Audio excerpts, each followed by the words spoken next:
আকাশে গর্জন, গ্যালারিতে উন্মাদনা, আর সবুজ গালিচায় আজ শুধুই নীল রঙের দাপট। টি-20 বিশ্বকাপের অন্তিম লগ্নে আহমেদাবাদের নরেন্দ্র মোদী স্টেডিয়ামে আজ রচিত হলো এক নতুন ইতিহাস। কিউইদের দর্প চূর্ণ করে বিশ্ব ক্রিকেটের সিংহাসন পুনর্দখল করলো এক অপরাজেয় ভারত। মাঠের চারপাশে চলল এক নির্দয় চাবুক। ভারতের ব্যাটিং মানে যেন আজ কোনো ধ্বংসাত্মক উল্লাস। সঞ্জু স্যামসাংয়ের উইলো থেকে যখন একের পর এক গোলার মতো শট বেরোচ্ছিল, তখন কিউই বলাররা ছিল কেবল অসহায় দর্শক। স্যামসনের সেই 89 রানের ইনিংসটি ছিল রাজকীয় দাপটের প্রতিচ্ছবি। অভিষেক শর্মার ব্যাট যেন আজ আগ্নেয়গিরির লাভার উদ্গীরণ করছিল, মাত্র 21 বলে 52। আর ঈশান কিষানের সেই রুদ্রমূর্তি দেখে মনে হচ্ছিল আজ তিনি প্রতিজ্ঞাবদ্ধ ছিলেন কিউই বোলারদের লাইন লেন্থকে শ্মশানে পাঠাতে।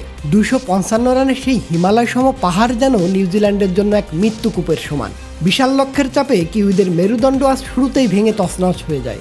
কিউই ব্যাটারদের আসা যাওয়ার মিছিল দেখে মনে হচ্ছিল তারা যেন আজ 22 গজে লড়াই করতে নয়, বরং ভারতীয় বলারদের কাছে আত্মসমর্পণ করতে এসেছিলেন। স্যান্টনার বা সেইফার্ট লড়াই করার বৃথা চেষ্টা করলেও ভারতের জয়ের ক্ষুধার কাছে তা ছিল সাগরে এক বিন্দু জল মাত্র।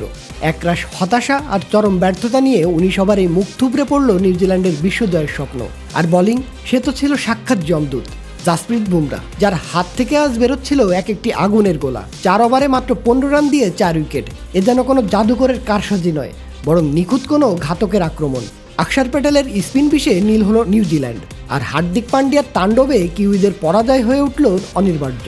96 রানের এই ঐতিহাসিক ব্যবধান চিৎকার করে বলছে টি-20 ক্রিকেট আজ থেকে এক নতুন সম্রাটের অধীনে।